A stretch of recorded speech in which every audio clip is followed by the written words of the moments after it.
for some awesomeness. Hello, I'm Ninja Greg, and you're watching the Ninja Greg Show. And this is my review of Kung Fu Panda 3. This is another one I've been waiting a long time to review, but once again it completely passed me by while it was in theaters. But thank you, Redbox. Anyways, if you haven't seen any of the Kung Fu Panda movies, allow me to quickly bring you up to speed before getting into the review proper.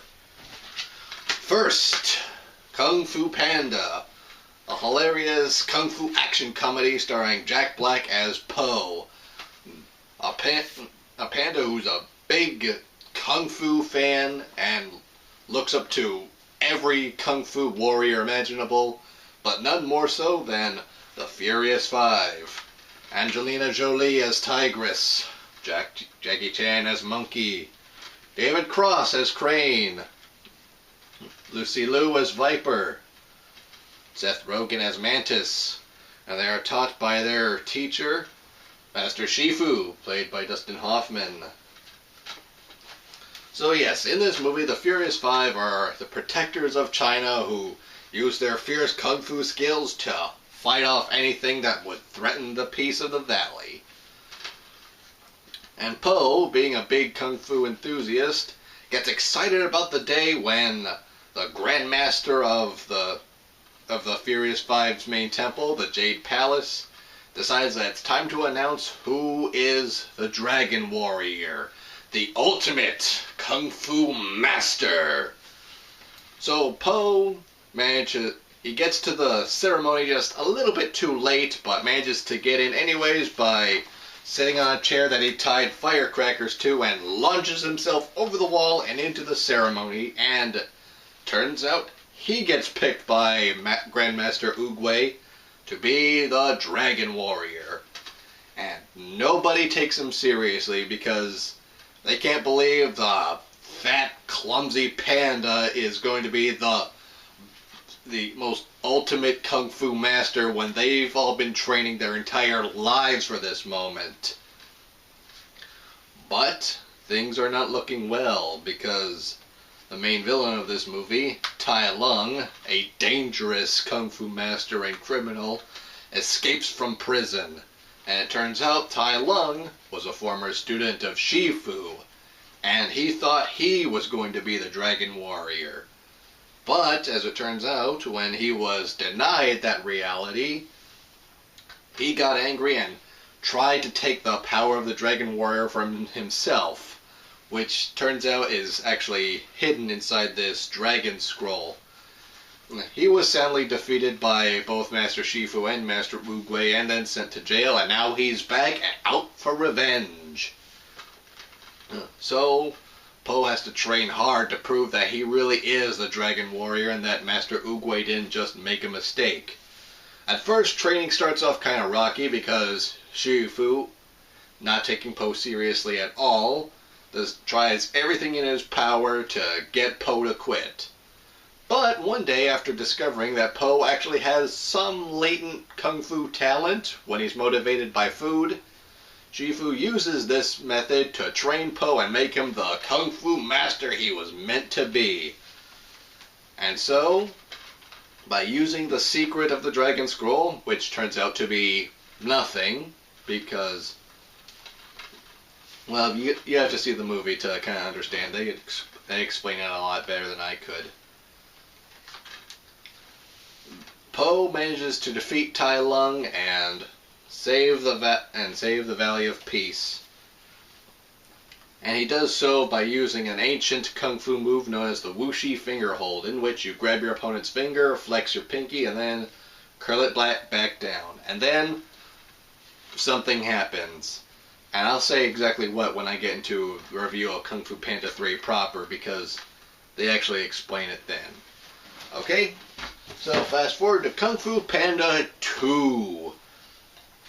Po has now been established as one of the heroes of the valley along with the rest of the Furious Five.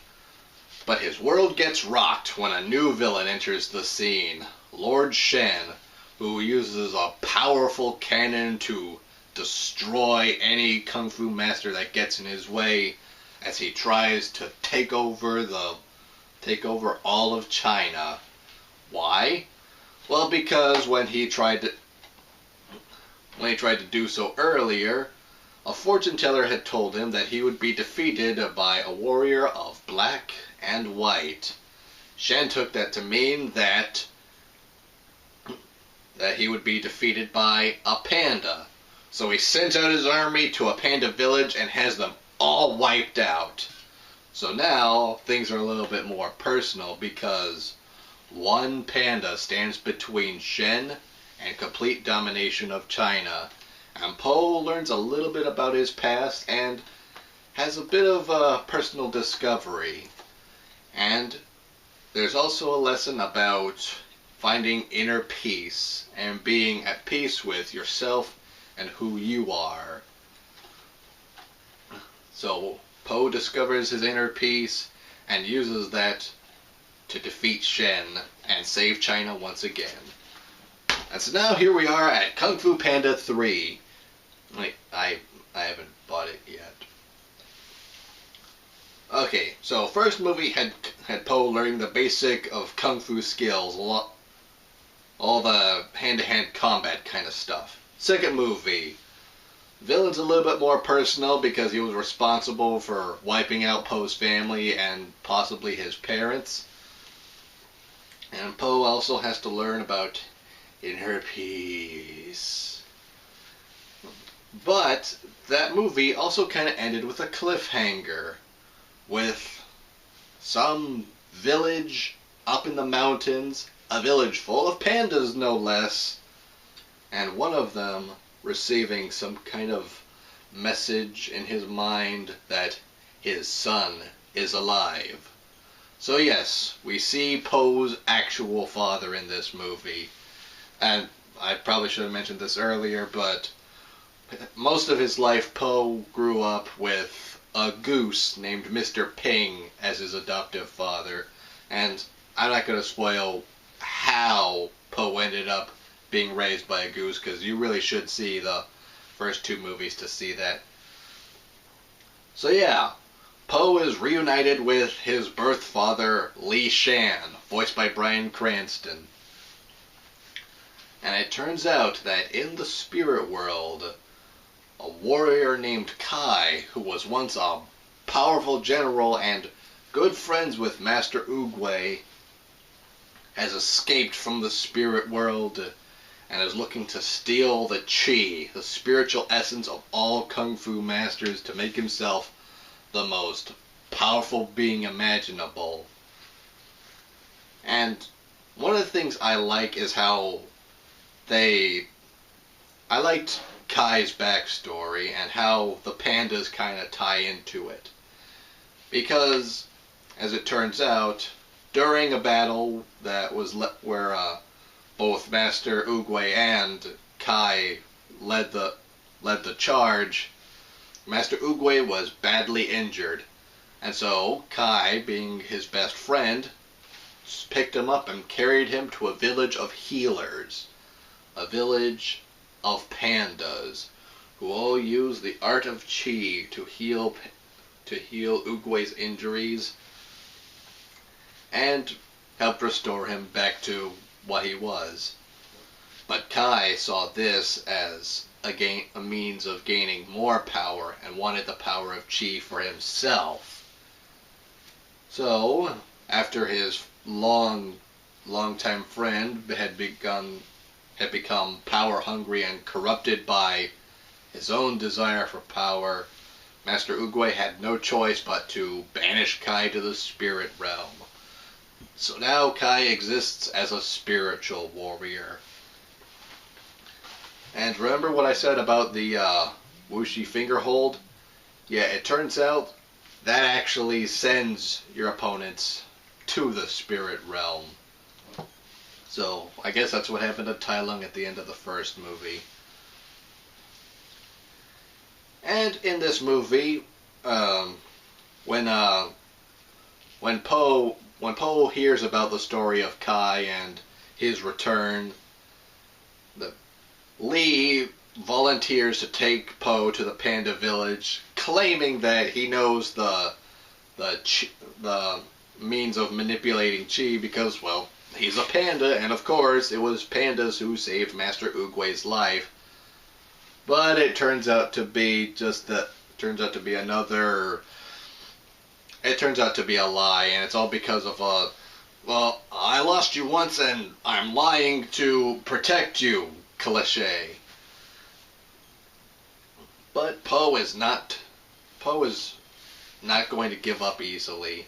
Yes, he was happy to meet his real father and be brought to this panda village and be taught the ways of the panda.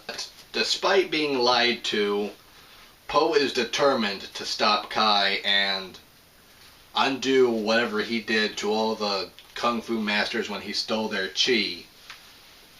But only a master of chi can defeat Kai because he's a spiritual warrior, no longer a physical one. But even so, we have this great montage of Poe training the villagers how to be the best version of themselves that they can be in order to stop Kai and his Jade zombie army. Yeah, because when Kai steals a warrior's chi, he turns them into a little jade amulet, and then he in turn can turn them into a living jade statue that obeys all his mental commands. So after the Panda Village all managed to beat back Kai's Jade zombies, Poe takes on Jade himself and uses the Wuxi Fingerhold to send both him and Kai to the spirit realm, where Poe learns how to master chi and uses that to best Kai, and in so doing helps the pandas rediscover their lost art of manipulating chi.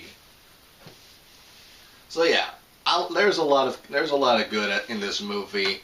The action is good and ramped up to 11 because now you've got spiritual elements, and the whole fight scene in the Panda Village was great. The comedy, of course, is top notch. The acting's pretty good. It's funny when it needs to be funny. It's dramatic when it needs to be dramatic. It's honestly as good as the first two. And my only real complaint is, like I said, that one cliche of, I lied to you so I can protect you because I lost you once, I don't want to lose you again. It's tired, it's done, and it's probably going to be used a million more times, let's be honest. But yeah, that's Kung Fu Panda 3, and not only do I recommend this one, I recommend the whole series. They're just a great set of films. They're fantastic. I can't recommend them enough. Kung Fu Pandas, go see them.